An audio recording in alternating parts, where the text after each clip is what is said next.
Slater, Crusaders, America's the greatest country in the world. Glad you're here. Hey, two quick shout outs. First, if you could please download our free app on your smartphone. Just search for the First TV, and it's right there. It's free. You just get a little square on your phone. You got plenty of room. What's the problem? Why not do it? All the shows are right there, on demand, everything live. It's awesome. Great, easy, simple interface. I want to give another shout out here. The First has a newsletter. It's called The Fourth Watch by Steve Krakauer. It's awesome. I'm not a big newsletter guy, but I am in the show prep news compilation business. And this newsletter is first class, absolutely fantastic. And I look forward to it every morning. It's called Fourth Watch. And you can go to thefirstTV.com/fourth, spell it out, F-O-U-R-T-H, fourthwatch.com. Sorry, Fourth Watch. ThefirstTV.com/fourthwatch and download it. And it's really, really good. So I just want to give that a shout out. All right, I want to play this clip here from Bill Maher. He, listen, how much do we agree on Bill Maher, or with Bill Maher? But he's right on this. Check this out.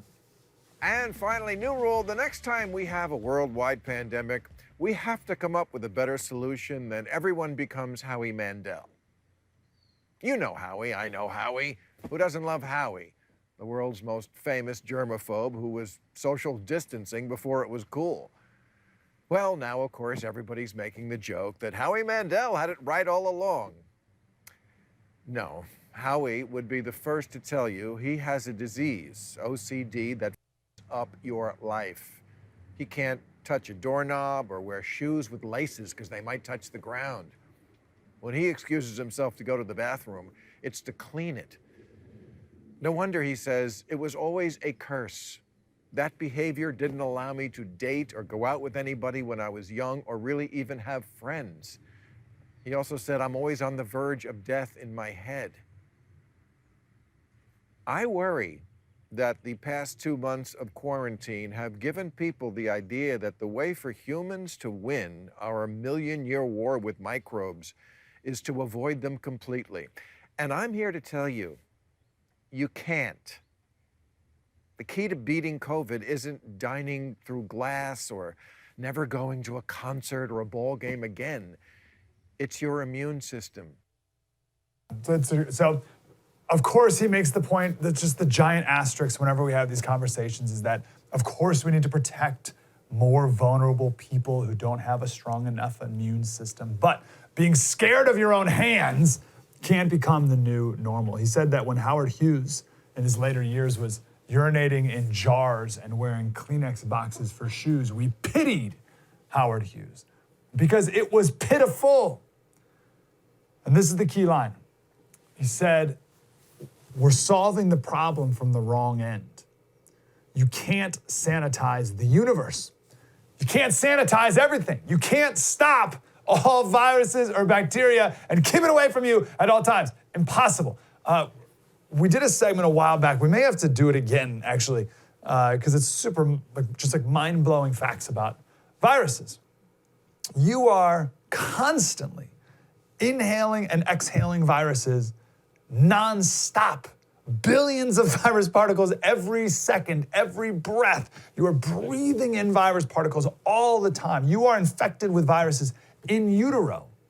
You can't wash all the viruses away. You will never be virus-free. It is impossible. And I'm telling that to you to liberate you. You can't wash them away. You can't perfectly sanitize anything. So stop trying. There's an interesting analogy here. Go with me on this. So in the Christian faith, it says there's nothing you can do to earn your way to heaven. Nothing you can do. Doesn't matter how many homeless people you feed. It doesn't matter how many prayers you say. It doesn't matter how much you donate to charity. There's literally nothing you can do to earn your way to heaven. Ephesians 2:8-9 says, for it is by grace you have been saved through faith. This is not from yourselves. It's a gift of God, not by works, so that no one can boast. You're not going to heaven because you're a good person. You're not going to heaven because whenever someone says, whenever they think they're a good person, it's always like graded on a curve. So you're not really, you're just better than that person. That's all that really means. But that doesn't matter at all. That won't get you to heaven, even if you're better than that person or any other person. And it took me forever to realize this because my personality is just, I'm an achiever, right? I gotta go, do all the time to feel good about myself. So I tried to earn myself a spot in heaven. But there's nothing I can do to earn it. It's impossible. In fact, I'm such a sinner, I am constantly, always missing the mark by God's standard. Maybe not the world's standard, but by God's standard. It's at all times missing the mark. And once you realize that, it's incredibly freeing. It's liberating. Because there's only one way to go to heaven according to the Bible. There's one way. It's not to do more, and it's not to try not to sin really hard. Those are exhausting. To try not to sin, and then you always do, and then you spiral in more guilt. To try not to sin and then try to always do more so that you can boast, so that you can get into heaven. It's exhausting and it's unsustainable. And the sooner you realize that, the more you can have peace. You can stop trying to earn your way to heaven because it ain't happening. I heard the line, it was years and years ago, I'm gonna butcher this here. But it's like, let's say you think you owe God a debt of $10,000. Like you could pay that. And if you maybe have that, or if you don't, you could earn $10,000, you could pay that off, you could work hard and then pay that debt and then go to heaven. But your debt to God's not $10,000, it's 10 quadrillion billion, forget it. You're not paying it back. So stop trying. It's the same with germs and viruses. You can't rid your body or your environment of germs and viruses. If you think you can, you will go crazy. Literally, you will go crazy trying to clean everything at all times nonstop. You'll go crazy wiping everything down, never touching anything. It's unsustainable. Inside of you right now, there are at least 38 trillion bacteria. Like our brains don't understand trillion. We can't conceptualize trillion. So you have 38 trillion bacteria inside your body right now. And if you think that's like unfathomable, you have 380 trillion viruses. 380 trillion virus particles.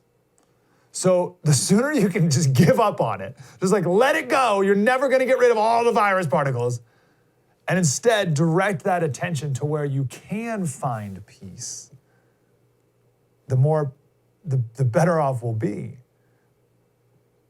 It's impossible to rid your environment of viruses, just like it's impossible to stop sinning, and it's impossible to earn your way to heaven. So stop trying. Instead, focus your attention on improving your immune system. And that's what Bill Maher means by when he says we're fighting the virus at the wrong end.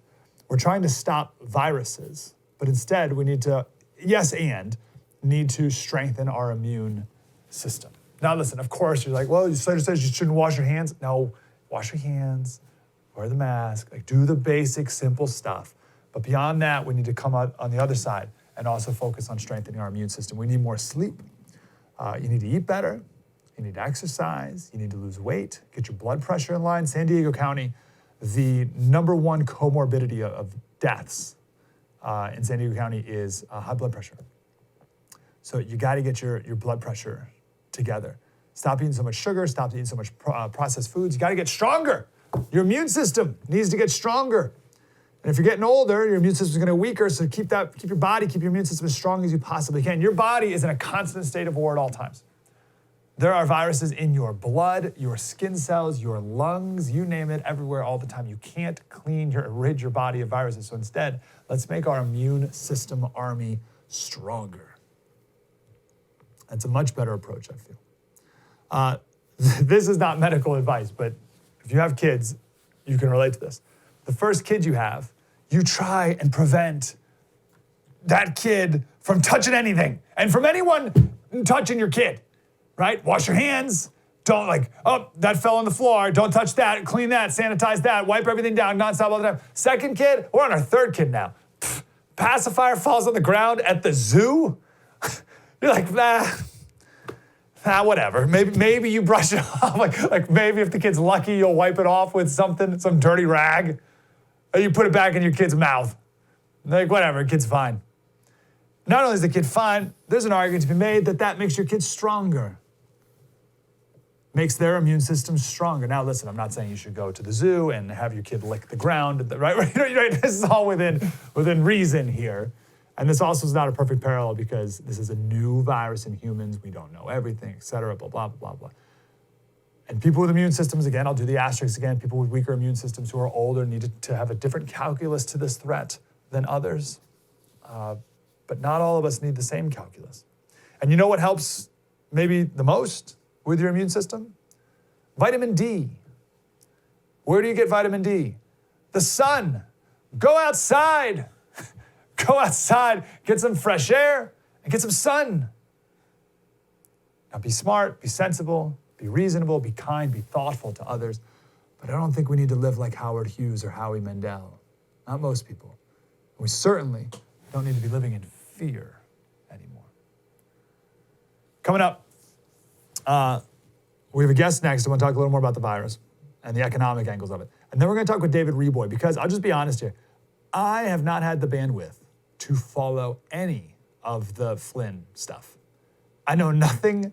I got nothing. I just couldn't. Every time I heard a Flynn story for years, I was like, I got too much going on. I can't. I got 3 kids. I can only do so much. So we're going to have David Reaboi on, hopefully for a good long time, and we're going to break down every single thing started from the beginning, because I am in total ignorance about Michael Flynn and the whole unmasking. I have no clue. So we'll do that all coming up on the show as well. I'm glad you're here. True story, Mike Slater. Spread the word.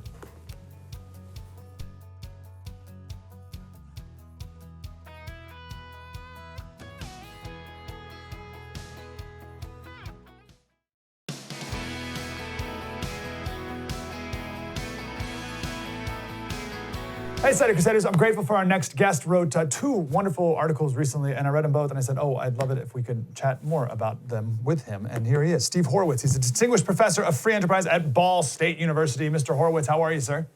I'm doing well. Thanks for having me this morning. My pleasure. I'm glad you're here. So let's talk about this, the COVID one first, or the economic one first. So are you a trained economist? Is that your expertise first and foremost? Yeah. I am so indeed. what do politicians most misunderstand about the economy in general, particularly with COVID right now?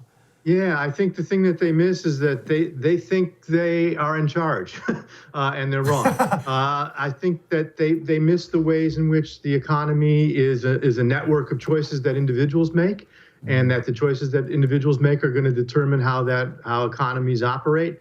The term we frequently use for that is spontaneous or emergent order. But the idea that politicians can make the economy go the way they want it to go, I think, is the thing that they believe that's wrong, and it ends up often leading to bad policy mistakes.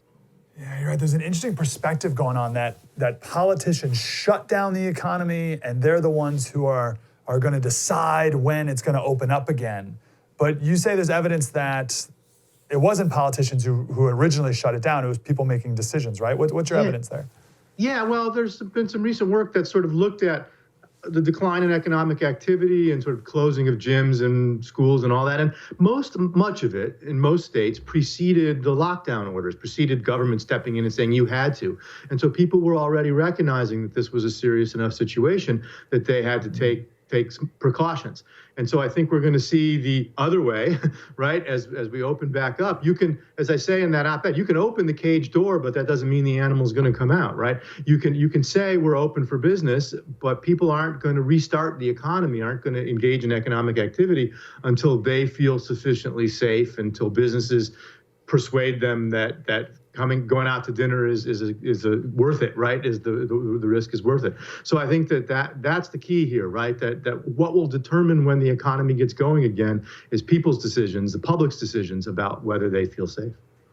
Yeah, for better or worse, right? Whether it's people who say they don't feel ready, or people who are like, no, I'm totally ready, let's go. That's right, and I think that's important, because what it means is that sellers, firms, restaurants, gyms, whatever, are going to have to persuade people, are going to have to come up with innovative solutions and innovative strategies that persuade people that it's sufficiently safe to come out. And that's why I think it's really important to give them the maximum freedom that we possibly can to experiment and innovate and try different kinds of things and decide what they think works and what doesn't. I mean, the controversy over masks, which shouldn't be a controversy, is a good example of this. And, places are requiring masks, and that's what they think it takes to make people feel they're safe. Not everyone agrees, but that's, Yeah, it may be early for this question, because businesses haven't had a chance yet to discover their best practices. But can you think of a scenario where the government would say, like, you have to do it this way, restaurants, and if they mandate it, then maybe a restaurant or a business wouldn't be able to be as innovative? Yeah. Is it too early for that question because we haven't seen it yet? But is that the fear that restaurants can't? Yeah, I think so. I think, thinking about social distancing, right? Restaurants are going to come up with clever ways of spacing tables, of keeping people apart, and let them experiment with that. I'm not sure what the dictate would look like that said if you said you have to space your tables in a particular pattern or something, right? Let restaurants sort this out, and I think they're going to have to figure it out. A friend of mine in the restaurant business says masks are here to stay for employees. He said you're at least for the long as he can imagine. Certainly, people working behind the counter and so on are going to be wearing masks, just like they started wearing gloves years ago. So I think those sorts of things we're gonna see continue. We've talked on the show a lot about some supply chain issues that have come up in the midst of all this, and we talked about like this concept of too big to pivot and how we've been like max efficient at the cost of not being as flexible or whatever. What's your assessment on that? And where are some things where you think maybe the free market, which I'm obviously a huge supporter of, has not been super efficient, or maybe some examples where it's been unbelievably efficient? So I think, let me take the latter first, because I think that's easier. I think the way in which we've seen a number of companies adjust their production, the best example out of distilleries producing hand sanitizer, right? They've got the alcohol, so they just shifted production into that. But we've also seen GM started producing ventilators, right? And interestingly, people were comparing this to World War II, right? During World War II, right, all the car, we turned the car factories into airplane factories. The difference, of course, is that during the war, government mandated that. Now what we've seen is companies on their own seeking after profits, recognizing this ability. So that's some of that pivot, that flexibility they have. On the other hand, right, you can't, supply chains, I like to think in terms of supply networks, right? A lot of those things are sort of dug in, and it's hard to sort of slam on the brakes and adjust. The question, though, from an economist perspective, is always as compared to what? I mean, you can say that markets don't do this perfectly, but tell me what's going to do it any better. All right. I mean, we have to live with imperfection. That's human life, man. And the great Thomas Sowell question. Yeah, right. And the fact that this crisis is, I hate this word because everyone uses it, unprecedented, right? And certainly in modern times means that we can't expect perfect reaction from markets. They're going to do the best that they can. And the question is always, as compared to what?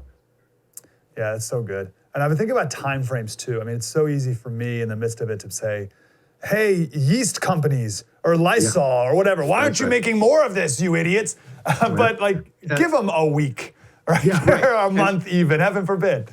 Especially if they're shifting like the distilleries, right? That does require sometimes some minor capital investment and things like that. So yeah, I think that's a really good point too. We're spoiled by how great markets are, right? We're spoiled by being used to going to the store and everything's there. It is weird to go into Kroger and see empty shelves, even if it's spotty and it comes back, right? It's just weird. We're very spoiled. And in a better world, one of the results of this would be that we'd recognize how spoiled we are and be a little bit more grateful for it when we get back to, to sort of real normalcy. Maybe some people will realize how great we have it when you don't have it for a few months. Yeah, that's so good. All right, I got a ton more to talk about that, but I want to talk about this other article you wrote about education. Yeah. I hope one of the big things that comes out of this is a lot of parents realize, I can do this. I can do this from home. What are you seeing potentially out of this when it comes to education? Well, I think it's complicated, right? I mean, I think for some parents, it's exactly that. It's like, okay, my kids are happier, they're better off, they're learning more from home. For other parents, it's the realization that as much as one might like to think about homeschooling, trying to do that and keep a job, if both parents are working, it's really tough to do it from home. My wife and I are both working full-time from home right now, and we have two, sort of early teenagers, and it is very difficult, I think, to both work and attempt to manage their schooling. And I think one of the key things in that article, in that op-ed, is the idea that different parents are in different situations, and it's parents who know best what's best for them, what's best for their kids. And so the real answer here is hopefully parents are learning that. And we need to free up that educational marketplace to give parents more options, whether it's homeschooling, whether it's private schools through vouchers or tax credits, whatever it might be. That parental choice, as my co-author Corey says, we want the money not to go to schools, but to families. And we want families to be able to use that money to choose what kind of education works for them in their particular circumstances. I hope we still get to that point with this. I don't want to put you on the spot here, but can you give the quick, at least takeaway of this Pierce versus Society of Sisters Supreme Court case from 1925 that we're still living under? It's fascinating because it was about an Oregon law that essentially prevented people from going to private schools and mandated that you had to go to public schools. And the Society of Sisters was a religious school, sued, went all the way to the Supreme Court, and the Supreme Court decided that the Oregon law was unconstitutional under then what was known as the doctrine of substantive due process, which basically means people have rights. and that case is known now. It's the education people know it because it was an education case, but it's also famous for the statement of parental rights. It's the kind of core precedent for recognizing that parents have a right to direct the upbringing of their children, and the child, as McReynolds said, the child is not a mere creature of the state. So I think that the takeaway from that was, one, it's a great free market contracts case. It says parents have the right to contract with whomever they want for education. It's a great case for saying that the state can't monopolize education. And it's a great case for recognizing that parents have rights to direct the upbringing of their children. Yeah, well, there's an intellectual movement, and I suppose it's not new because this was the Supreme Court 95 years ago, but I'm sure you heard the Harvard people talking about how homeschooling is a terrible thing and we got to outlaw it and ban all that stuff, right? Yeah, so that was the inspiration there's a movement for that against that. Yeah, yeah, well, right. And outlaw, I think if anyone tried to outlaw homeschooling, it would be interesting to see what the legal response was, because at least that Pierce is still good law, right? And has been used actually as precedent for a whole bunch of other cases that have nothing to do with education and parental rights. The idea of those rights that are not enumerated in the Constitution, because you won't find parental rights anywhere in the Constitution. Doesn't mean we don't have them, right? You can find them covered by other parts. So I think it'd be very interesting to see if anyone seriously tried to move to outlaw it, what the legal response was. All right, I'm going to do more research in that case. I've never heard it before. I'm grateful you brought it to my attention. You should also look, the previous case 2 years earlier was Meyer versus Nebraska, which sort of laid the groundwork, and then Pierce versus Society was 25. 25, and that's really the one that now is the one that people point to. Okay, perfect. Last question for you, sir, just a takeaway. As an economist, can you even put into perspective the damage that is being done right now? And maybe I can ask you, what's one variable here that you look at that you're like, oh, geez, that's really bad, or something you're looking at in the future unemployment here? rate's the obvious one, right? We're talking Great Depression levels of unemployment, though I think it's a very different situation. I do think that once we start to open up, we're going to bounce back much more quickly than we did during the Great Depression, assuming we don't make the mistakes that Hoover and Roosevelt made back then. And the causes are very different, right? But there's a great graph going around that shows the weekly unemployment claims, and they're just like literally off the charts compared to the last 30 or 40 years. So that's a scary number. I think the other number you always want to watch is private investment. Are firms investing in capital? What do firms think the future's holding? And so far that's been okay. People get focused on consumption and consumers buying, and that's, it is 70% of the economy. But what really generates wealth are when firms are investing in capital. And even as we've seen the high unemployment in some places, there's people, Amazon's hiring, right? There's lots of places hiring who are going to pick up business from this. So I think, if you're looking for variables to tell you, unemployment rate certainly is one, but looking at private investment, I would say is another as well. Very good. Beautiful. Steve Horowitz, professor at Ball State. Sir, can we talk again? You're fantastic. Absolutely. Really appreciate your insight. Anytime. Thank you so much. Yeah, we'll put all the articles on our Twitter, of course, Slater Radio. Thanks, Professor. My pleasure. Have a good one. True story. Mike Slater. We'll talk about Flynn next. Spread the word.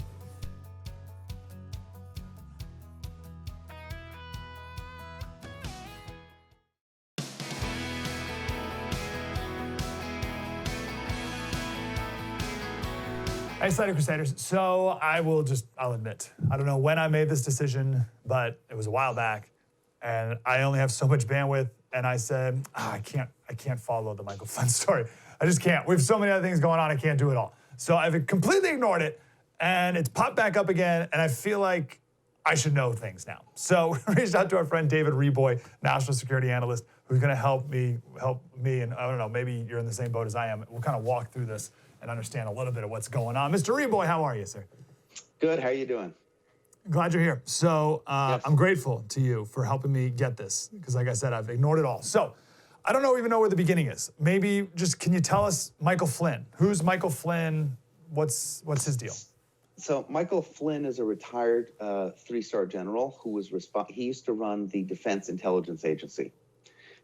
He has I think a 33-year career in the military, and he was primarily responsible during the Iraq War and the Afghanistan conflicts. He was primarily responsible for dealing with military intelligence of threats on the ground.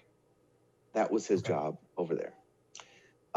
He ended up getting a promotion, and while under the Obama administration, they were pushing the Iran deal very hard. And this is something that that Flynn strongly disagreed with, because at the same time, they were saying that, ISIS is defeated, and they wanted to do the Iran deal. And Michael Flynn knew firsthand, because he was there and he saw the intelligence. He saw that they were lying about this. They were lying about what was going on with ISIS, and they were lying also about the intentions of Iran to actually dismantle their nuclear program. So he started raising some questions, and he got himself fired by Obama and put on a kind of target list. After that, Trump came around. Flynn had left before Trump entered the race. He left actually before the Iran deal, and he was a vocal voice. I remember going to see him at the Heritage Foundation making speeches against the Iran deal, and campaigning specifically against his old boss, Obama, who he thought was doing terrible damage to the country. So Trump comes around, and Flynn writes a book about his experiences and about Iran, and he meets Trump, and they hit it off, and he goes on the campaign trail as a big Trump supporter. And it was apparent at that time that Michael Flynn would be Trump's national security advisor, or something big having to do with defense, because he was a very senior defense official who was openly supporting him. There weren't many at the time. So the link between Trump and Flynn is very, very strong. Okay. So that's the background of Flynn. Perfect. So then Trump did hire him for what exactly? To be the national security advisor, which is to run the National Security Council, which is kind of his own private. The president has his own private staff of national security officials that are sort of, the idea is to coordinate everything between all the different agencies and the branches of the military and the State Department and things like that, in order to carry out the president's vision of foreign policy. Okay, that's a really good point. I'm glad you mentioned that. So I'm like assuming that I know what the NSA does and is, and like, so yeah, so it's a great. So there's the NSA, which plays a part in this story, and the NSC, which is where Flynn used to be. Got it. National Security Council. Okay, so should I think of it as National Security Council is a group inside the White House that is in charge of either compiling information from all the intelligence agencies or sending a vision out to the intelligence agencies? So it's like a centralization of all the intelligence agencies? A little of both. I mean, the main job really that the NSC has is to make sure that all the different agencies are doing what the president wants, because the president is the head of the executive branch. So he is, you know, the idea is that he's in command over there. But with a large bureaucracy, with a bureaucracy as large as the United States, it's not so easy to get on one page when it comes to a lot of these decisions.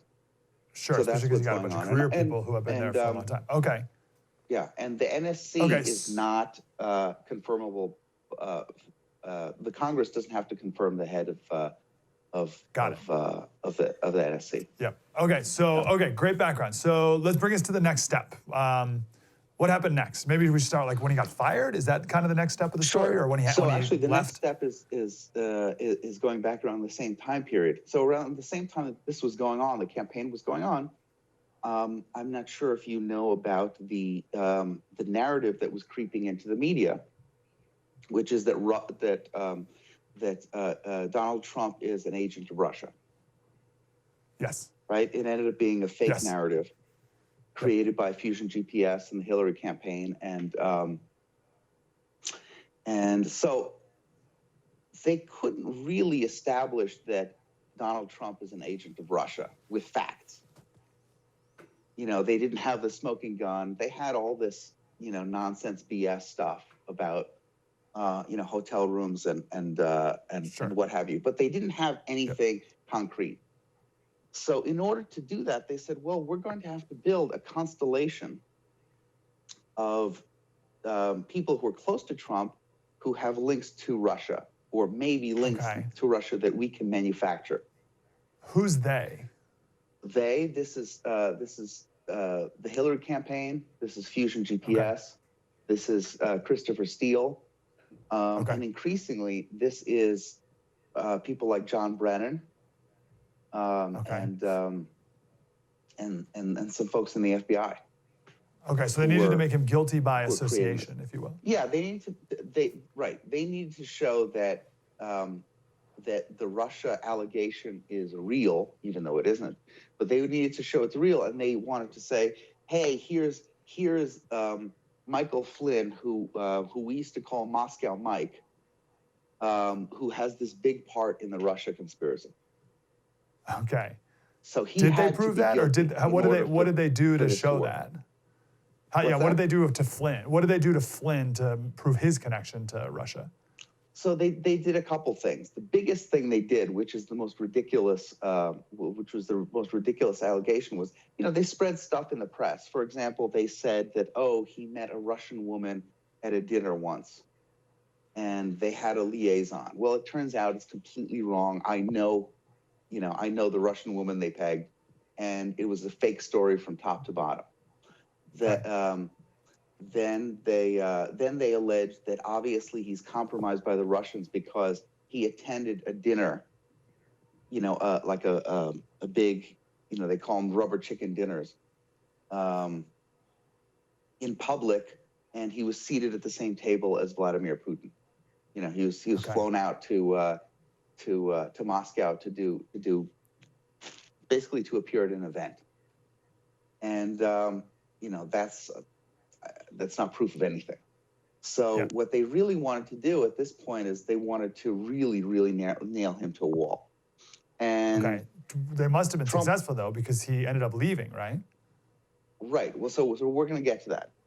So then Trump wins. They're trying to do this. They're trying to make so much smoke about Trump-Russia during the election that people refuse to vote for Donald Trump because they think he's a Russian agent. This is what they're trying to put out there. So finally, Trump wins, and and we know this from a book that came and described exactly what the Hillary campaign was thinking. Within 24 hours, the Hillary campaign comes out and says, Russia did it. We're going to jump into the storyline. They briefed the press that Russia was behind Trump's victory, and they jumped in with both feet into the Russia narrative. Yep. So after that, after the election, they said, okay, well, now we're really going to have to get some of these people on Russian collusion. So target number one, absolute number one, the top was Michael Flynn, because he was so hated by the administration. Got it. So it was because our attempts to peg him to Russia to the American people failed. We need to double down on it hardcore now, institutionally, to kind of justify our actions before. Yeah, and that's how they wanted this thing to stick. I mean, they needed to get Michael Flynn on something, just to prove that there is something to the Russian narrative. Yes, interesting. Okay, so who enters the story now? So now, the FBI enters the story. Okay, how can, like, what does that sentence even mean? The FBI enters. Let's take a break, David, if you don't mind. We gotta take a quick break, and we'll come back. Absolutely. We'll talk about the FBI. And this is where I'm like, what do you mean the FBI? Like, what does that even mean? We'll do that more with David Reaboi, national security analyst, coming up next. True story, Mike Slater. Spread the word.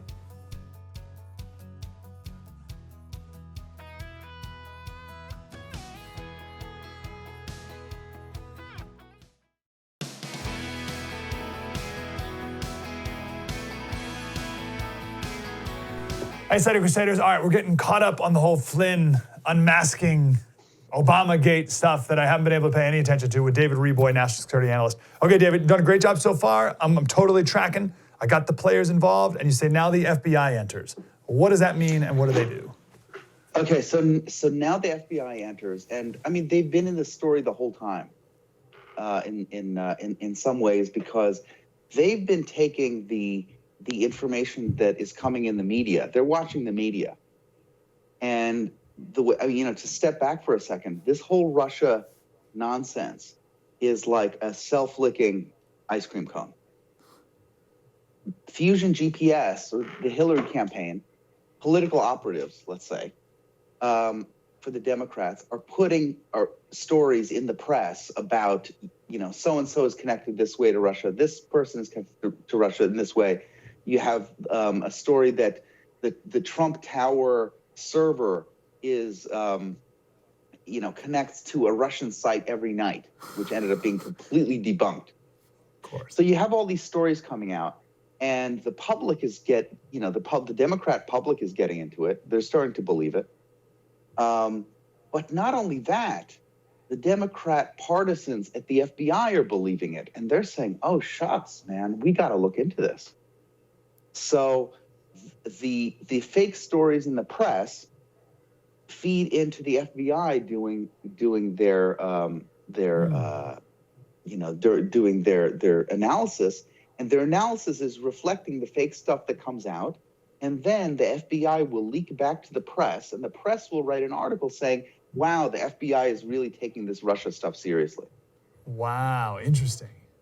And then of course it loops back into the FBI where they're saying, "Wow, there really must be more there," and it's all built on nothing. I mean, it's literally saying a game of telephone is innocent, but this wasn't innocent, but it was sort of like that because it just snowballed, and that was the point. Yeah.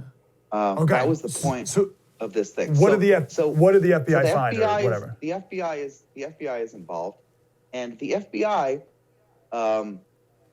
The people who are responsible for looking into these things looked into Michael Flynn, and they found nothing. And around the time of, I think, the 4th of January, or maybe earlier than that, sometime in early January, the FBI came and they said, we think that the investigation into Michael Flynn should be wrapped up because we found nothing. And the 7th floor at the FBI, which is the executive floor, people like Peter Strzok and Andrew McCabe, and of course James Comey, the FBI director, they said, "Well, yeah, not so fast. We're going to have to nail this SOB in some way, because even though we found nothing on him, we're going to create something on him." So at the same time, the Obama administration, sort of at the highest level, like including Barack Obama, figured, how do we get Flynn together with the Russians in some way? How do we create some kind of link now while we're still in power that we can use to sort of dirty up Flynn as far as the Russia stuff goes?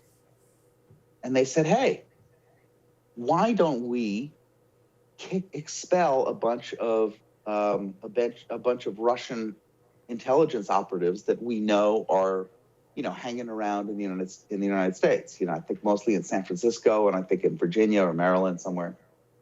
Okay. About, let's say, 100 people or 50 people. So these are Russian spies living in America. Russian spies living in the U.S. Now, every country knows about spies from other countries living in their territory. Okay. We have spies living in Russia that they know about. They have spies living here that we know about. It's just one of those things. But at any point, they can go and they can say, you know what? You guys are PNG. You guys are persona non grata. Get out. Sort of anybody can say this, but it's not usually done. But sure. We got 5 minutes, by the way, David. Okay, we're almost there. So then, I think on the 25th of December, Obama says, you know what? I'm going to create a pretext. I'm going to say, I'm going to kick all these guys out of Russia for their Russian supposed interference in the 2016 election. So what that did was that made the Russians look guilty for interfering in the election in 2016, and it also created a pretext for the Russians to go to Mike Flynn, because Mike Flynn was going to be in a few weeks the national security advisor. So the first thing that the Russian ambassador to the U.S. would do when they kicked out the diplomats was to call up Flynn and say, hey, how can we work this out? What's going on? What's going to be the future of this relationship? Because he's the one. What was Flynn at this? What was he at that time? Flynn was nothing, but he was picked by Trump to be the national security advisor. So he was the next. Was that known, or was that just obvious? Was that known at that point, or was that obvious? It was reported. Okay, got it. Okay, all right. It was reported. Okay. They knew. They all right, knew keep going. that the Russian ambassador would be calling Flynn. So then, insanely, the Russian ambassador calls Flynn. And then, insanely, later on, around the 5th of January, the Obama administration gets together, and it was Biden and Comey and Lynch and Obama and Sally Yates, who's the deputy head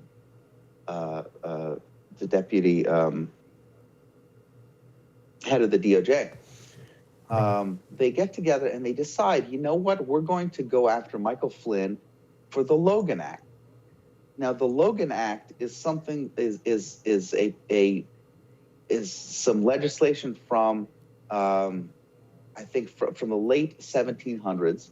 Nobody in the United States has ever been prosecuted on it, and basically it says what it says is that nobody who's not connected to the United States can conduct foreign policy on behalf of the United States. Yes. Now, to use that again, a perfect example of that is, let's say Jimmy Carter, when he goes abroad and or John Kerry, when he's out of government and he goes to Iran, or what's his name, the basketball player that went over to Kim Jong-il Dennis Rodman, right? That's classic Logan Act. Nobody can prosecute it, but that's really what it's getting at. What it's not getting at is a guy who's going to be in office in 3 weeks, prepping for his job. That on its face, it's ridiculous. And Barack Obama, that Russia reached out to him about, right? Right. So, and when I tell you at the time it was so surreal, and it's still surreal to see people who are writing in the New York Times, who are members of Congress, who used to be in positions of power in this country, talking about, with all seriousness, about prosecuting Michael Flynn, the guy who would be taking the job in 3 weeks under the Logan Act. It's the most ridiculous. It's hard to explain just how insane and deeply unserious that is. I only got 2 minutes. I got two last quick questions. We may have to jump over some stuff, but what is their motive for doing that? Was it just to stick it to the guy? That's it? Or was there more than that? Well, it was two things. Number one is revenge for Flynn's position on the Iran deal and for working against, for working for Trump during the election. That was number one. And number two was, in order to make the Russia conspiracy stick, they needed a guy. They needed a guy that they could put down, so to speak. Yes. With a Russia stamp, a link to Russia. He's guilty. And you see them now. I mean, even though the whole case has fallen apart, they're still running around and saying, well, Michael Flynn pled guilty. So to finish it all up. So it worked. Yeah. So to finish it all up, a month later, they went back and the FBI interviewed Michael Flynn, and they knew what they were doing. What they were doing was they were setting up a perjury trap for him. And he passed the perjury trap. They were trying to ask him questions about what he said a month ago, and he remembered. He didn't lie. Wow. It was all good. Mysteriously, the 302, the FBI report that said that, to that effect, disappeared. And in something that was unbelievably highly unusual, it took them about a month to supply that report. And of course, when that FBI report came out, and we later found out that they had other FBI agents working on falsifying that 302 report, that's sort of when people started to realize, hey, there's some serious malfeasance going on at the FBI. Whoa. Okay, my last question for you. Yeah. What is an unmasking? So when the NSA, the National Security Agency, grabs, let's say, phone calls, intercepts some phone calls, U.S. intelligence is not supposed to. U.S. intelligence is not supposed to. It's meant to be targeting foreigners rather than Americans. So in order to avoid that, if sometimes foreigner number one will connect with American citizen number two, in order to avoid releasing the identity of the American citizen, a mask will be put on it. So it'll say U.S. citizen. It'll say, Kislyak, Russian ambassador with U.S. citizen. Got and it. So who unmasked it's really Flynn? Valuable. Right. So Flynn's calls with Flynn's call with the Russian ambassador was unmasked, meaning somebody who works in the in the administration who has a national security responsibility can go back to the NSA and they can go and they have to write down why they believe they need the name and the identity of the American. It's supposed to be a serious step that makes sure that we're not willy-nilly just spying on Americans' phone calls. So what the unmasking scandal was they found the Rick Grinnell, the new director of national intelligence, found that many times by many, I think 35 Obama administration officials, was Michael Flynn's name unmasked. And it seems very much like an effort. I mean, you had the UN ambassador asking to have his name unmasked at the same time as Joe Biden having to see Flynn's name unmasked. So you start to think, why did they do this? They were trying to darken Flynn's name, and they were trying to get this information to a reporter that Flynn talked to the Russian ambassador and it was bad. And to again perpetuate that self-licking ice cream cone that you talked about before. Right. So the David, more people you have unmasking, the more likely you have it that a reporter will get his hands on it and report it. Yeah. Okay, David, I'm super grateful. All of that makes perfect sense. I don't have enough detail on the what now, et cetera, but the show's over. Can we do it again another day and we'll do the next step? Sure, let's do it. That'd be There's awesome. Plenty more steps. Yeah, right. Dave Reaboi, Reaboi on Twitter, national security analyst. David, appreciate you, sir. Thank you. Thank you. Take care. Okay, I can wrap my head around all that narrative now. All right, good stuff. Show's over. Got to go. We'll do it tomorrow. True story. Mike Slater. Spread the word.